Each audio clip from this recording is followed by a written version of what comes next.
الفاظ کے اعتبار سے زیارت عاشورہ پڑھیے اپنی حاجت کے لیے. اگر آپ کی کوئی حاجت ہے تو حاجت بر آور ہونے کے لیے، حاجت کے پورا ہونے کے لیے پڑھیے زیارت عاشورہ. اب لگتا ہے طریقہ اس کا بعض علماء نے اپنے اپنے انداز سے لکھا ہے. صاحبان عرفان نے اس کو یوں لکھا کہ قبر میں جانے کے بعد اگر کوئی انسان کی آرزو ہو، سب سے بڑی آرزو، کہتے سب سے بڑی آرزو یہ کہ زیارت عاشورہ دن میں کئی بار پڑھتا. ایک بار کیوں بڑی، صرف دن میں کئی بار پڑھتا. کیوں؟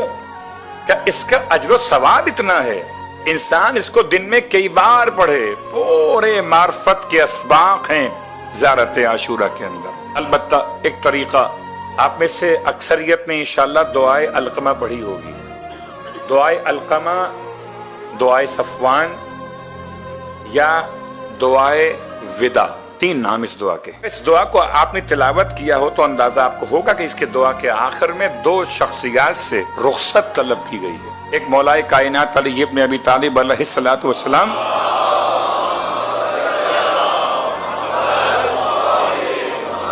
ایک سرکار سید الشہداء علیہ الصلوۃ والسلام. دو شخصیات. اللہم صلی اللہ علیہ وسلم. اس کا مطلب ہے کہ دعائے علقمہ، دعائے صفوان، دعائے ودا، اس کا تعلق دو شخصیات سے.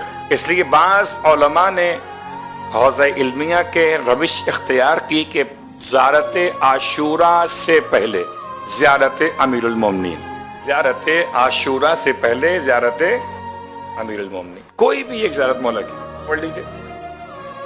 اس کے بعد زیارت عاشورہ، اس کے بعد دعائے علقمہ. اب رہا صرف مسئلہ یہ کہ ایک نماز شروع میں پڑھ لیجئے، ایک نماز آخر میں پڑھ لیجئے. ان تین اعمال سے پہلے ایک نماز اور تین اعمال کے بعد ایک نماز، کل 5 اعمال ہو گئے. 2 نمازیں، 2 زیارتیں اور ایک دعا. لیکن سب سے بڑا مسئلہ تمہید، اس لیے آپ کو زحمت دے رہا ہوں کہ لفظ السلام تک مجھے آپ کو پہنچانا ہے. میرا عنوان زیارت عاشورہ نہیں ہے. البتہ امام علی نقی علیہ السلام کی روایت کے اعتبار سے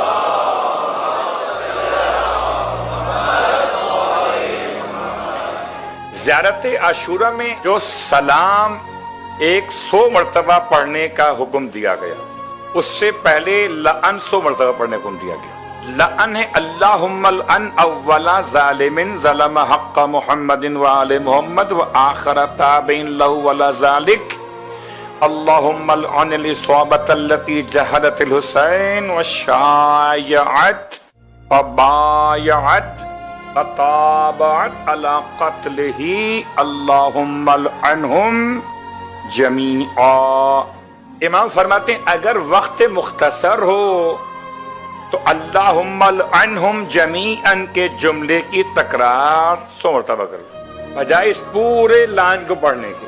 اللہم لعن اول ظالم سے لے کر اور آخر جملے تک شایعت و بایعت و طابعت، یہ تمام کو چھوڑ کر صرف ایک جملہ اللہم لعنہم جمیعا. اگر تم نے ایسا کیا تو تمہیں پورے جملے کی تلاوت کا ثواب مل جائے گا. اللہم لعنہم جمیعا، آسان جملہ، سب کو یاد بھی ہو سکتا ہے. کیا ترجمہ کیا ہے؟ پروردگار ان سب پر اللہم لعنہم جمیعا، ان سب پر لعنت کو نازل کر، جمیعا سب پر. اب اول کون، آخر کون، شایعت کون، بایعت کون، طابعت کون، کس نے بیعت کی، کس نے پھیلایا خبر کو، کس نے امام کے خلاف لشکر تیار کیے، ان سب کو کور کرتے ہوئے اللہم لعنہم جمیعا. آسان کام ہو گیا، سب پر ایک ساتھ لعنت بھیج دیجئے. چونکہ حکم معصوم ہے، ورنہ میں کہتا کہ لعنت بے شمار. صلوات پڑھے محمد و آل محمد.